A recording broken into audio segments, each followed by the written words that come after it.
This is a video I'm putting together for Men's Shed Association in the UK. Mainly actually how to do dovetails. So these are some dovetails that we do on some short courses we have. This little beginners little letter rack that we do. So the end of here is some through dovetails. So when we have dovetails, we have different components. The tails themselves, the pins coming through here, the end grain you can see, and on the end there we have half pins. These are through dovetails. On the back here we have a lap dovetail. So a lap basically leaves a lip of timber on the outside edge. This one, actually we've got a lap dovetail going into side grain, but normally when we do lap dovetails they are for drawers like this one, and most of the time the lap dovetails are actually going into end grain. So here we've got some English white oak going into some English brown oak, so you get a really nice strong contrast. So for this one we've got smaller dovetails on the end and some larger dovetails in the middle. So they don't always have to be exactly the same size, you can change the style to suit yourself. Fantastic strong joint, really good for your hand skills, very, very good mechanically, but once the glue's on there it's just a brilliant joint, it's just not going to fail. So I've got set out here my kit ready for making up my dovetails with. Pencil is going to be really important, so I've got quite a soft HB pencil which I might use purely for marking up my face side and my face edge. Got to make sure your timber is good and clean and square, nice square end, so I've machined that, or we'd hand plane it, no problem at all. I've also got a 2H pencil, that's hard, and number 2 means it's relatively hard as well. We can get a really clean, crisp line with that. Or otherwise a mechanical pencil, 0.5mm lead HB should be good for any clean marking out we're doing. A marking gauge, that's a wheel marking gauge I'll be using. Either going to be using a sliding bevel or a dovetail marker, I should say, 1/8 angle. A little double square going to be using, or could use a little engineer square. I don't tend to use carpenter squares, I just like a higher level of accuracy. Little 150mm ruler, a couple of scalpels, Swan Morton scalpels, really sharp, very easy to keep sharp, or replacement blades otherwise. 3 chisels set out for the right size, so I've got those sharpened up earlier on, they're going to be good to go. I tend to put on them actual chisel covers to make sure they're not getting knocked about on the bench. My dovetail saw, so that's a 20 TPI rip dovetail saw. If I was using a thicker timber, maybe like this one, then I might go to more of a 15 TPI. You don't have too many teeth in the timber, it'll overwork the timber. What we're using is a English sweet chestnut, 12mm thick. This 20 TPI is going to be great for that material. Also then going to use a piercing saw, or you may want to use a coping saw, and I'll show you that as well. I tend to use a piercing saw, it's a finer blade, a bit easier for me to use. A mallet and a hammer just for chopping out my material, and also just assembling come the end. Bench hook, and I've actually got this one set up with an angle which is 1:8, or a 1:8 ratio I should say, because that's a standard angle for English dovetails. This one I set up earlier, I've drawn a square line down, I've drawn over 1 centimetre, I've measured down 8 centimetres, and then put a diagonal line through the two. That gives me a ratio of 1:8.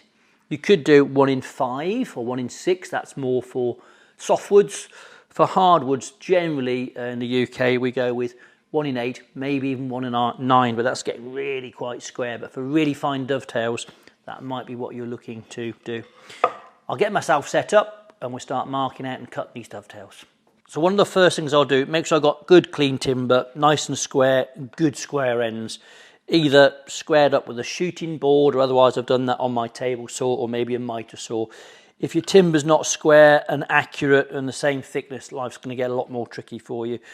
One of the first things we're going to do is mark a shoulder line across here, which is what I've got on these dovetails that I've cut a few years ago. The shoulder line can be cut either with a marking gauge, or it could be cut with your square and a scalpel. For drawers, as I showed you in that brown oak piece earlier on, quite often on drawer making, the shoulder line will be seen all the way across the timber, even when the drawer is finished. For the outside of the carcass, quite often you actually don't want to see the shoulder line. It's very much a personal decision. Some people say, I want to see the shoulder line there forever. It means it was handmade. Some people say it was handmade, but the guy put the marks in the wrong place. So whatever you want to actually do with that. I'm going to show you at the moment how to do your marking lines all the way across. Really important to get a good, crisp, sharp marking line. So this is a marking gauge. This is a wheel marking gauge. You can use a traditional cutting gauge, and often I will use that as well. But this marking gauge will be good for cutting across the grain, good for marking with the grain, so it's quite adaptable. For this one, to set him up, we can either get him somewhere near and then set him up with the rule to the exact size, actually about 1 millimetre off. This is 12 millimetre thick timber. For this one, what you can do, if you want to use your rule, I've just fastened off that knob there. So if you want to actually get it adjusted, you can spin this one and get him right to your 12 millimetres. Once you've got him the right size, you can lock him off and physically you're good to go. The other way of setting it up, if you've already got your material set up, sit the material down on here, undo the knobs and get him sat on there nice and upright, and if I push that down, that is now down to exactly the same thickness as my timber. Get those ones locked off and we've now got the shoulder line set up.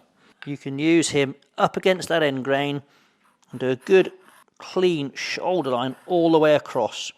You want a good crisp shoulder line because what that's going to give you is a line for your chisel to sit into.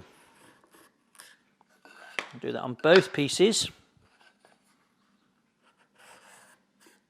So if you didn't want to put a shoulder line all the way across the outside of your timber, then what I would do is just put a bit of a mark on there to get the exact right length, and then I would use a square of my knife just to mark in between where the timber is going to come out later on. But for this demonstration, I'm just going to go all the way across. So I've got those two bits marked out, ready to go. I tend to cut my tails first. Other people will cut their pins first. I do tails. I'm going to use the tails to mark out the other half of the joint and trace around it. Put him a timber in the vise. Don't have him in there too high because it'll rattle. Get him down relatively low. What I've also got in the vise at the other end here is another piece of scrap material which has got a piece of masking tape on it just to stop that vise from racking around. It's just going to hold it a little bit better. If I get my timber down, I always have my face side facing me. Okay, end grain up in the vise, nice and square. Different ways we can mark out these end grain lines on here. I'll show you two different methods. This is an Incra rule and a mechanical pencil. The Incra rule's got hundreds of little holes through it. So if I put this Incra T rule up against my edge of my timber, and if I come down here, we've got 1/2 millimetre measurements, and these are full millimetre measurements. I've got my drawing. My drawing says my first mark is going to come in by 4 millimetres. So I drop this in the 4 millimetre line. Next line across is 29 millimetres. That's 4 plus 25. So the good thing with this rule is you can just literally add the numbers up. 4 millimetres again comes to 33. 33 plus another 25 millimetres comes to 58. And what we have now is all of the lines coming across. If I take my little double square, I can put him on here and square those lines across. When you're using your square on here, you want to try and make sure you've got majority of your steel actually on the timber. If I come across here now, it's going to start getting a bit wobbly. So the best thing to do is flip that square over and come from the other direction. Onto there. And onto there. I'll show you another way of actually marking out if you haven't got a Incra rule, how we can just use our ruler and also the square. I'll flip them over and do the other end. So for this one I would use then a H2 pencil. I've got this really sharp. I basically carved it into a nice sharp shape, but also from that to improve the edge I've got some fine paper.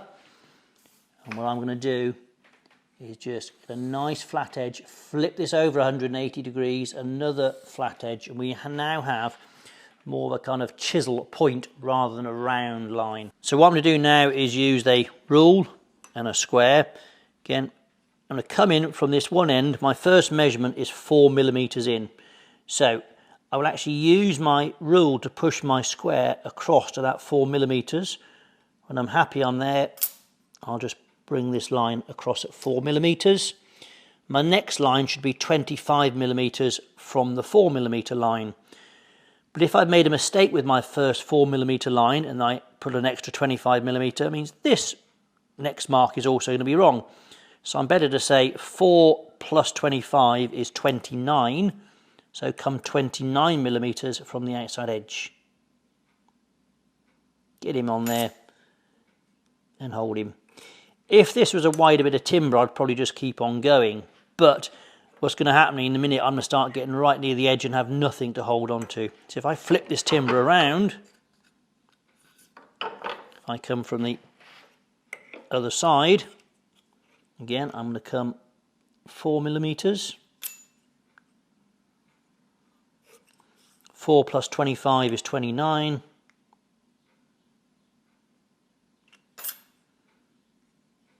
And we're good to go.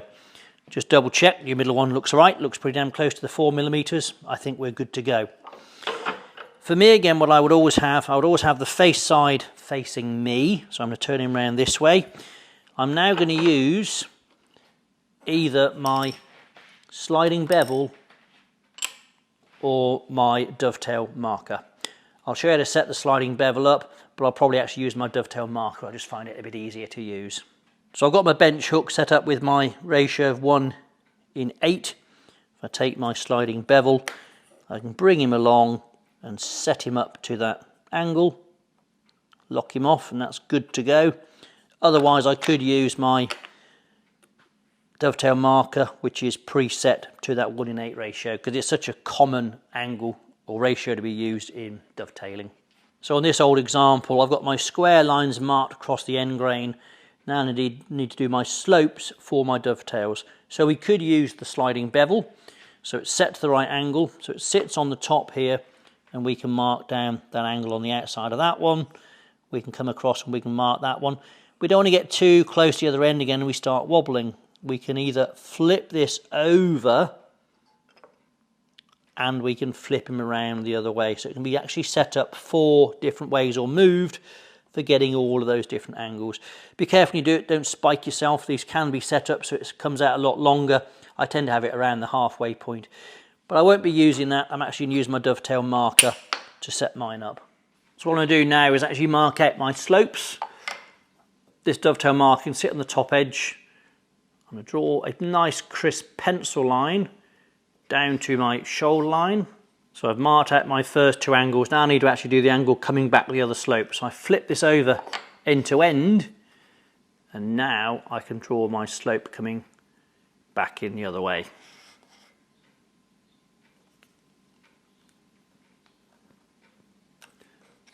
The dovetails go from wide at the top down to narrow. What we're going to remove is this waste material in here. I'm going to flip this around, mark the other side as well.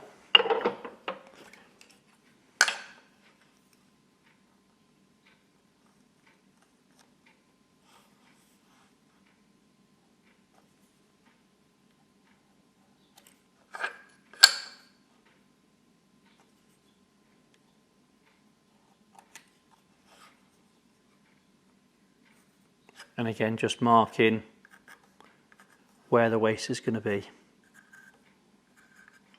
So I've marked out my dovetail slopes. I need now to mark out the line across here for the shoulder line.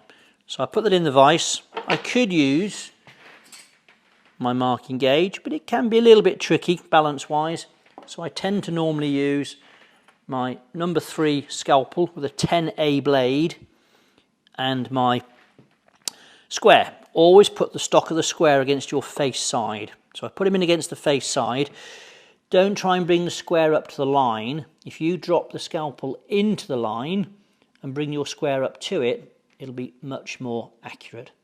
Square that line across, and again, we know that's going to be the waste. Flip him over, and I'll do exactly the same from the other side. Knife into there, square up to it, square that line across.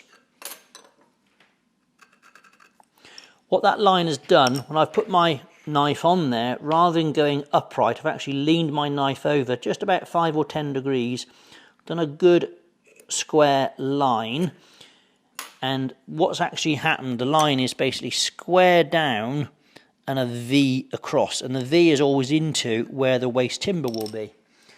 This means our chisel will also sit with a flat side against the flat side of that line, and the V going into what will be the waste part of the timber.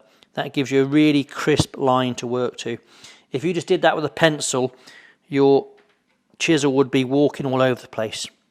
With a good crisp line, you'll find your chisel will actually find that and hold it. So I have my timber, I've got my waste parts marked out.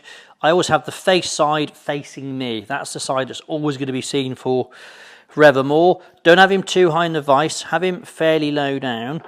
What I'm going to do, I've got my timber so it's nice and level in the vise. I'm going to take my dovetail saw and I'm going to saw just on the waste side of the line. Okay, you see where the waste is marked out. I'm going to make sure my saw is almost kissing that line. What you do not want to do is bring your saw to the other side of it, because actually now what was 25mm will become smaller because you'll have a saw cut and a saw cut inside your finished lines. For me, I tend to do this with my timber nice and level at the top, but what that does mean, I've got to go square across. I've actually got to kick my saw over at that angle. You may struggle to do that, so if you are struggling to do that, there's a couple of ways you can get over it. If you actually set your timber up so it is sloping, that 1/8, now we'll actually have his nice upright plumb cuts. And then when you go to the other dovetail, flip it over and set him up for that angle. And that will give you nice plumb cuts, which might be easier for you. But I'll bring him round to square and I'll go from there. I'm right-handed, so for me, I've got my saw in my hand. I've got a 3-finger grip. I've got 1 finger pointing where I'm going. I'm going to basically stand like a boxer, but with a locomotion movement, so on a nice straight action. Don't crowd the saw, because what you'll end up doing is doing that. You'll bend the saw and you won't get a very clean finish on your dovetail. And the idea is we're trying to pretty much hit these lines and try and finish this joint off the saw. Most important thing is to go nice and square. If the angles vary a bit, that isn't so critical, because what we're going to do later is trace around this onto the other half of the joint. And any slight variation in the angle, most people wouldn't actually ever see. First cut I'm going to do, I'm going to actually start cutting very fractionally uphill, just using a few teeth till I get the saw established. Then I'll bring him level and use more of the length of the saw. The first cut I do, I'm putting my saw to the waist side of that line. This for me is a fairly easy cut being right-handed. I can see the pencil line.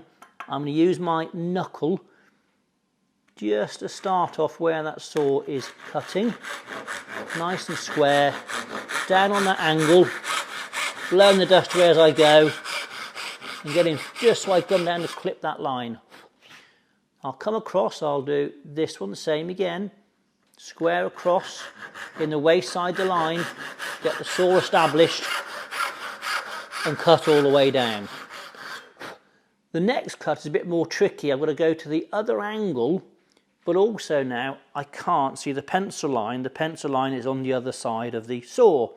So for me, I have to actually look over the top of the saw to see the pencil line. As you do that, you can find your body takes the saw with you, so it can be a little bit more tricky. You could say, well, why don't you just turn the timber around so you're always doing angle cuts that way? And you could do that, but I tend to find people are much better at following the line they can see, and it's very difficult to follow the line at the back. And if you're not careful, what will happen, your dovetails end up looking quite scruffy. So I always tend to work from the outside face that's always going to be seen. So I'll come to cut this one here, and I'm just leaning over the top of the saw just a little bit, just going inside the waist and coming down to that shoulder line. Same for the last one. blowing the dust away, just coming down to that finished shoulder line. So what I'm going to do now is remove where one of these pins will be coming into later on. Various ways of doing it. Some people will put it on the bench and literally chop it all out. The English way of doing it generally is to use a piercing saw. You can use a coping saw, and I'll show you that slightly later. The piercing saw is a nice fine blade. I've got the teeth pointing backwards, so it's always cutting on a back stroke. This saw is nice and fine and actually will sit within the saw curve that I've already produced. My coping saw would be wider, and what it would actually do is end up making a mess of that nice clean line that I've produced. I'm going to put the saw down and a little bit of sideways pressure to start spinning that saw over. I'm about 1 millimetre above the shoulder line, and I'm going to cut across. As I get to the end, the tone will change and that bit pops out. So I'm trying to leave myself a minimal amount of chiselling, probably just 1 millimetre or so. You could chop it all out, but then you're chopping out 12 millimetres worth of timber rather than 1 millimetre's worth, and that's going to blunt your chisel 12 times quicker. So what I'm going to do now is remove this bit of timber out of this corner here. So I'm going to use for that my dovetail saw. This actually is a rip dovetail saw. So ripping generally means you should be using that for ripping with the grain. But what we're doing now actually is going across the grain. So you could have a rip saw and a separate crosscut saw. This is a handmade English saw. This is a Pax 1776. This is a really good quality saw, and it'll go actually very well with the grain and cross-cutting, so it's my saw of choice, to be honest. The other one I'll tend to use is a Veritas, probably half the price. Again, a very nice saw to be using. The way I will do this, again, I know where my waist is. Make sure my saw is on the waist side of the line. I'm going to use my thumb again as a bit of a guide, and I'm going to bring this saw maybe 0.5 millimetre in the waist side of the line if I can. Just get him started, get him established, blow the dust away, saw down to meet the other cut that we've done. And we're just leaving a little bit of material in there, 0.5 millimetre or so, to clean up with a chisel. When I did my sawing earlier on, the rip cut I did down this direction, I'll be finishing that off the saw is my plan. For my cross cut, I will never tend to finish off the saw. I will always improve this cut with one of my chisels. Saw that waist out, down to meet the other pre-cut line, and do that final bit of chiselling. So I'm ready to start removing this centre section here where my pin is going to come in later on. So I'm using a 6mm or 1/4 inch chisel, nice and sharp. It's got fine lands or edges. It's a bevel edge chisel. We want the bevel so we get in here without any bruising. If we used a mortise chisel, it would bruise the corners here. It wouldn't be very good. Again, I'm standing like a bit of a boxer. I'm going to pinch the chisel with this hand, and I'm going to push with the other. This English sweet chestnut is really quite soft. So for this timber, I can literally just do pushing and cutting in. If there was harder timber or a lot more to be done, I may do this chopping on the bench, and I'll show you that later on with the other half of the joint. So I've got a nice crisp shoulder line. I'm not going to go right down to that shoulder line quite yet. I'm just going to see if I can push this in about 2/3 the way across. Use my thumb just to break out that little tiny bit of timber that's left there. And get this in here. And I'm going to slightly undercut this joint. Not dead level, just fractionally undercutting, but it's very, very small amount. I'm going to turn the timber around and do from the other side. So I turn him around, faces now, that's going to be the face to be seen later on. Get him nice and squared upright in the vise. Same again, I'm going to pinch that chisel, push with this one, just remove this little bit of waste that's left in the middle. I never go down to the finish line straight away because the chisel does have a wedge effect and can actually, let me just push that out of the way just with my little rule just for a moment, get some of that waste out of there. Just about 0.5 mil to finish off. That chisel should find that knife line or gauge line and just come across. You've got to be careful with this method because you're pushing in. If you push all the way through, you could have breakout. Don't think your finger's going to stop it. All you can do is end up stabbing yourself. I want to make sure it's nice and clean on the inside face there. So one thing I'd use is actually one of my rulers, and put it in here. If it's nice and square across the bottom, this won't wobble. It'll come back to a physical stop. That looks pretty good. How clean are the corners? There might be a little bit of junk in here. Does this come down?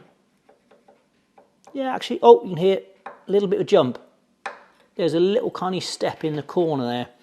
What about the other side? That one's pretty good. So there's just something very small in this corner just to come out. And that was probably it. So that is clean. I think that one's good to go. Next thing to do is to clean up these outside edges, which I will get another chisel for doing that with. So I'm ready to clean up this little shoulder in here. I could use a nice wide chisel and just push in, but I know from my own experience that I tend to undercut. Exaggerating, I tend to do that. And then what you're going to end up with is a line actually undercut. So if you're really good and get it level every time, go with a wide chisel. Otherwise, I use a chisel which is slightly narrower than my timber. That was 12mm. I'm going with a 9mm or 3/8 of an inch chisel. If I just get slightly above that shoulder line and just push that chisel in, just removing the centre section of that timber, I'm down to that shoulder line. I'm now going to use that same chisel to remove the little 2mm bit here or 2mm bit there, rather than just pushing straight forward. If you do that, you might get breakout on here. If I go from this side and do them with a slicing action in towards the middle and a slicing action back towards the middle, we'll probably get really clean little shoulders here. Again, it's a very minimal cut that I'm doing. Same from this side. And then there's just a little tiny bit to clean up in the corner. Don't bang this with a mallet. You'll have breakout in the corners there.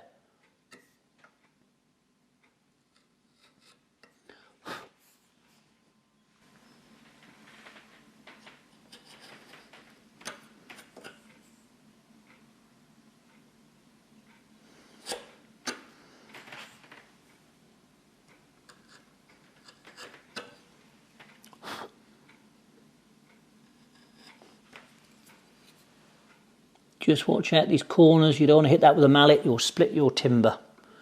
Just clean out those corners. What I do now is use the tails that I've cut nice and square across, and I'm going to use those actually to mark onto the second half of the joint. I'm going to mark and scribe around that so the second part matches up to it. Never go to the drawing and try and measure it and make the other half independently and see if they come together. The chances are it just won't work. I'm going to have my face side facing towards me again. Get him in the vise, a scrap bit of timber, bring him so he's level and flush to a scrap bit of timber. Move that timber away. What we're going to do, we're going to sit this pair of tails on top of here and get him resting on that bit of timber. If you did it just straight onto the bench, and if there was just the slightest bit of timber or waste in here, you'd find this thing would pivot and spin. Very difficult to hold. Much easier to hold actually if he's up on there. We can put some pressure to hold this down in the right position. I want to get this positioned front to back so my internal shoulder line matches up to the inside of my timber. Not necessarily the outside of my tails being flush, because you may find actually your tails are slightly over, which means you've got to plane down a bit more of the end grain. Or it could be later on actually they are slightly shallow and then you plane down more of that timber. The shoulder line internally is the thing to work to. I'm going to use my engineer's square, sit him on here, bring that so it's level to this outside edge, and then you'll find that this bit of timber will just slide up and down this. This is holding it square, but also holding it in line left to right. If I bring him down so my shoulder line is just touching the internal face, I'm now going to use a Swan Morton scalpel again. This is a number 4 handle and a 26 blade. This is a longer blade. Very, very fine blade. This will get into the finest of dovetails.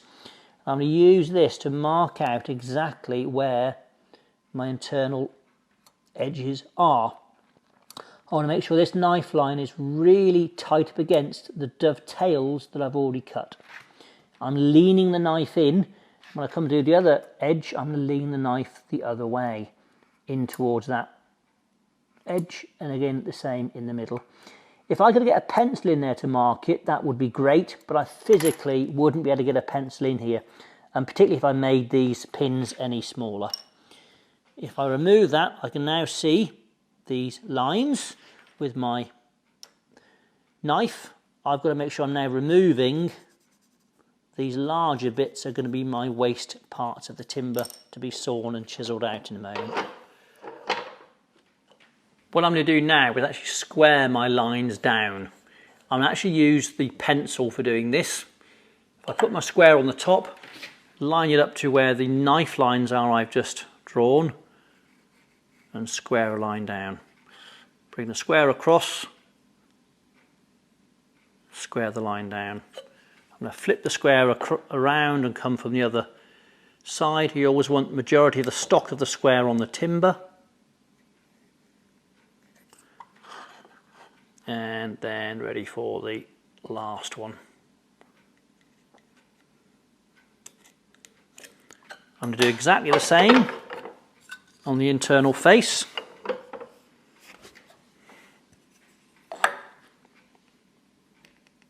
Nice fine pencil line.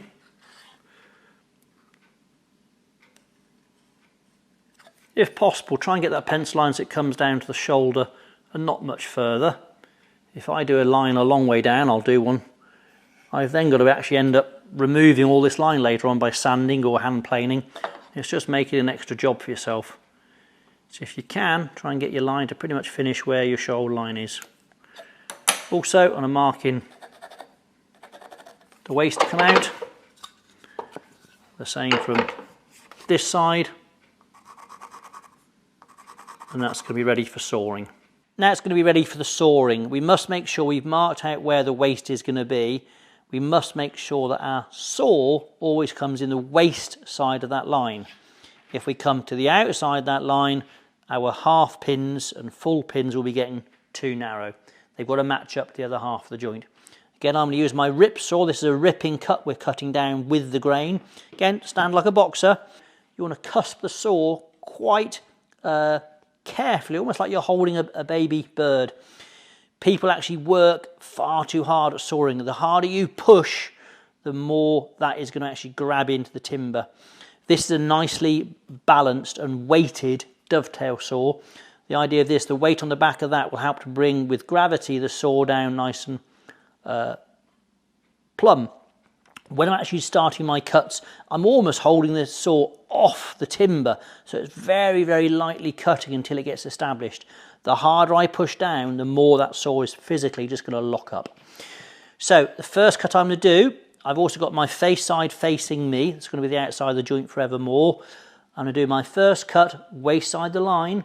Again, I'm leaning over the top of that saw. This time I've got to really see if I can just kiss that line. On the waist side of the line, don't leave yourself a millimetre to be chiselling off. See if you can just get that line off the saw. Plumb cut down if you can. See if you can finish him at that shoulder line. Same for this one. I'm looking over the top of the saw. Blowing the dust away as I go. Whoop. Get him down that shoulder line. Same again from here. I'm now going to be sawing waist side of the line.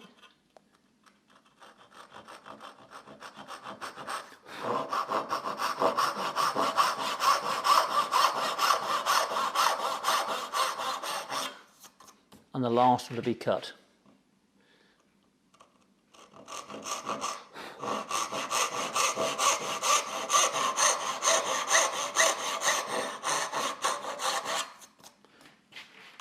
Now I've done that with the dovetail, so I've actually got to remove these large sections.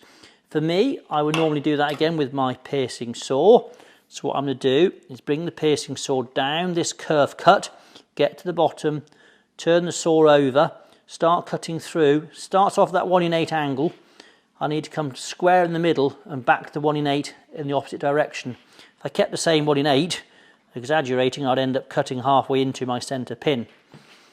So, come down here about 11 millimeters deep if we can, a little bit of sideways pressure, start spinning that saw over, slightly above the line, coming across, using all the saw, about halfway, I'm pretty much at 90 degrees. I'll now start coming towards the other 1 in 8. We'll hear the change of tone as the timber gets weaker. And it'll pop out. If you haven't got a piercing saw, then you could use a coping saw, but the coping saw probably is too thick to go inside that kerf line, and what it won't do is be able to turn 90 degrees at the bottom. So for this one, what I will do is start off more in the waist, and I'll do a longer cut and then come back from the other side.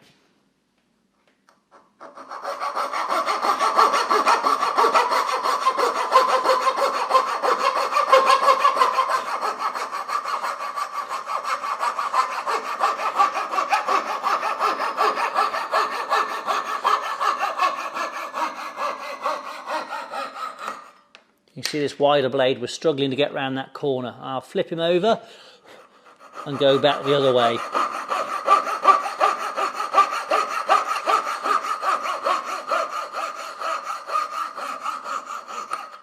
I would use the coping saw if I was cutting timber which was much thicker or much harder, because the little tiny fine saw here, the piercing saw, might struggle with timber, I don't know, 20 millimeters thick in oak.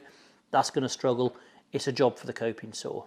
So I've got my sawing done. Now it's time for chiseling. I'm going to show you how I can chisel this one in the vise. This is the one I've just done with a piercing saw, and I'm really quite clean and close to my shoulder line. The other one that was done with the coping saw, I've left a bit more timber in there. It's not quite so neat. So rather than doing this chiseling in the vise, I'll take that one in a few minutes over to the bench and do more chopping work instead. For me, I tend to find that actually doing in the vise like this, I can see more what's going on in here. I struggle to see what's happening quite so much when it's down on the vise, down on the bench, but we will have a look. So again, a nice sharp chisel, come down fairly low. I'm not going to go right down to the shoulder line quite yet. I've only got maybe 1 millimetre to come out. I'm going to probably cut 0.5 millimetre, and I'm just going to wobble that chisel slightly side to side, come across and take out some of that waste from here. Break out any bits of timber which are on that shoulder line, and I'm going to bring that chisel down to that shoulder line. It sits in that nice line that I have, and I'm just going to wobble that chisel across. Come to the other part, other half, and the same again. Just a little bit in this corner just to be taken out. If I flip that timber around, I'll now come across on this other side to remove this section in here. Again, there's probably 1.5 mil to come out. I'm not going to try and do that in one cut. I'm just going to try and take out maybe 0.5 millimetre deep. Just watch here, it doesn't come flying all the way through. I'm gripping it well and truly with my hand here. Just take out small amounts. This chestnut, I say, is quite soft and easy to cut. I would struggle a bit more doing this method if it were a very hard oak. Just a bit more to come down to that shoulder line. So I'll work my way down to that shoulder line, just wobbling that chisel in, just the middle.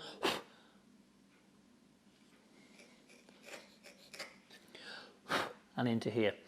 I can see I've left a little bit of timber in the middle there.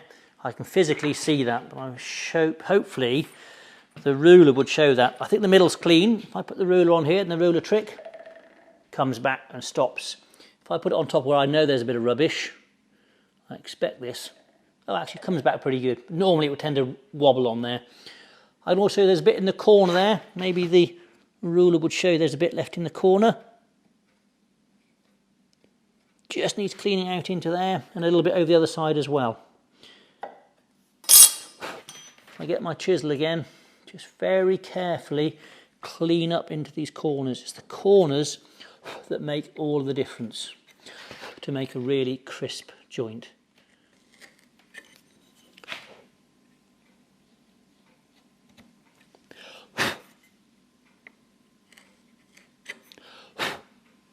because I've got a little bit more material in here, I'm actually going to chop this one down onto the bench. I say onto the bench, what I'm actually going to use is my bench hooks. I don't want to be chopping into my bench, that's physically going to protect it. Put them on the bench, use a cramping block, use a cramp to hold it down. I'm trying to cramp this so it's pretty much on top of where my leg is, because then you won't get much bounce. If I put it on the middle of my bench, going to be more bounce than we've got there. Nice solid. Don't put the cramp up that way, you'll end up smacking yourself on the head on the top of the cramp. Get the cramp underneath the bench if you can, just a little bit tight. Let's get him into there, get this positioned. Now either the cramping block could be used just purely for cramping without bruising the timber, or if this is nice and straight and square, you could actually cramp that right onto your shoulder line, and that would protect you from chiseling past the shoulder line. It also means you could basically use that as an upright sort of level to actually give you the correct angle to come down nice and square. I tend to bring it just a bit away from the shoulder line so I can physically see what I'm doing. I'm going to use, I've got a carver's mallet, it could be a carpenter's square mallet. Again, I'm not going to come right down to that shoulder line quite yet. I'm probably going to take this in 2 cuts. All I'm going to try and do is just chop in here, about halfway down, come across the other side, take out a little bit more width-wise. That looks fairly clean. Come back to my shoulder line.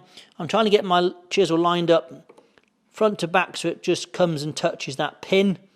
I don't want to be too far behind the shoulder line. I also want to be fairly upright or very fractionally undercutting, only very, very fractionally. What I don't want to be doing is actually leaving a bump in the middle of my shoulder, because your joint won't come down properly if you do that.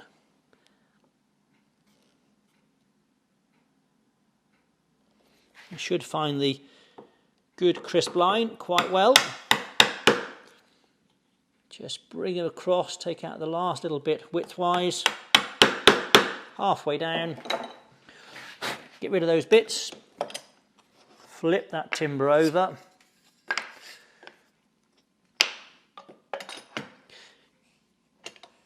What you also will probably find, because you're using a chopping method rather than the paring method I used before, we'll probably find in the middle of this joint there'll be breakout. Physically the end grain will just break away, because this is a more aggressive cut than my paring that I did upright in the vise. I felt that timber just snap in the middle there. It won't ever actually be seen when the job's together, but you just know yourself that timber's given away, because it's quite a weak timber, this one. Just come back to that shoulder. I'm also doing is leaning my chisel, I'll exaggerate it, 1 in 8 that direction and 1 in 8 here. If you come directly down, you'll end up chopping into the joint. That's looking fairly clean, but I'll always finish up actually in the vise. So I'll take him out, put him in the vise, and just do a last little bit of tweaking. So I'm back to the vise. You can just see here where this end grain has physically broken out, where it was chopped with a mallet compared with the paring. But I say, as long as the outside shoulders are clean, that will be fine. I'm just going to come in here back and do some more paring.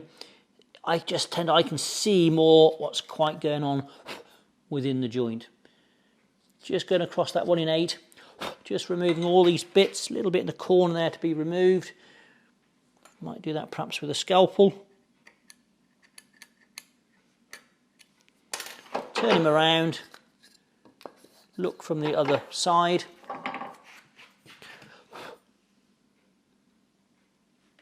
Again, just remove any of those little tiny bits that might be in there.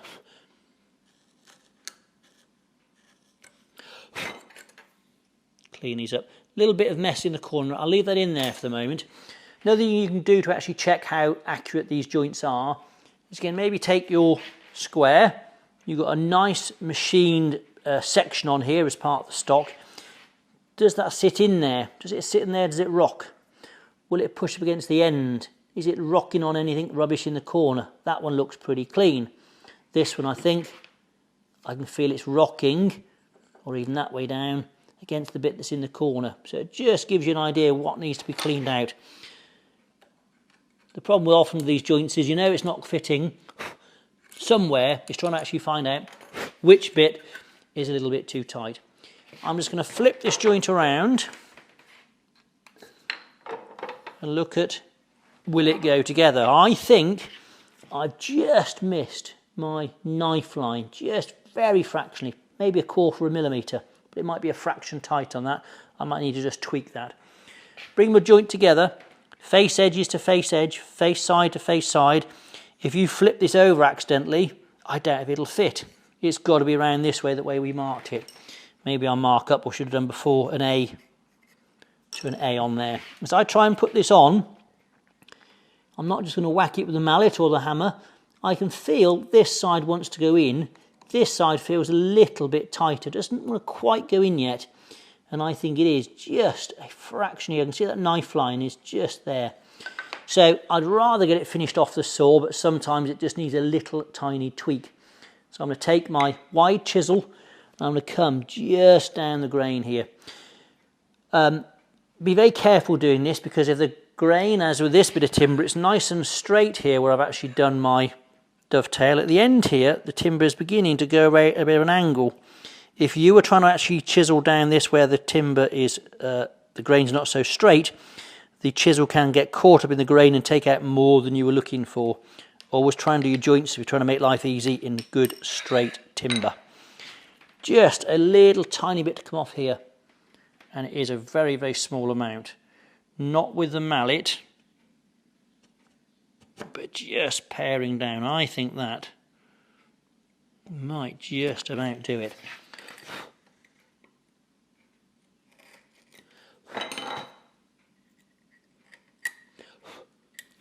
I think we're good to go. So you might find it'll almost go on, with fingers. In fact, it looks like it probably will. But I don't want to wobble it on there, because wobbling it will make it all a little bit looser. A good block.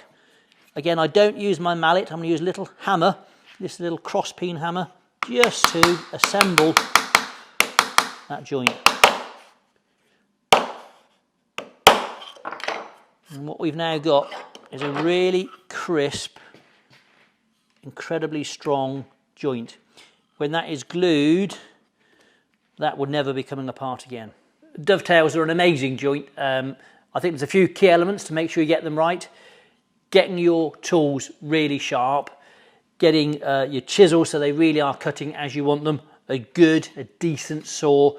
Accurate marking out is going to be absolutely critical. If we can't mark out accurately, we can't cut accurately. Practice your sawing, practice your chiseling. Have a go with just sawing to a line, over and over again. See if you can get that chiseling down to that shoulder line. Good crisp shoulder line, good sharp blades and knives you're going to be using for those. Have a go at practicing at home. Hopefully you can get that really fine tuned. If not, come and see us at the Furniture School. We do short courses on sharpening, getting your planes up and running, and this dovetailing and jointing and a whole range of other bits that we do as well.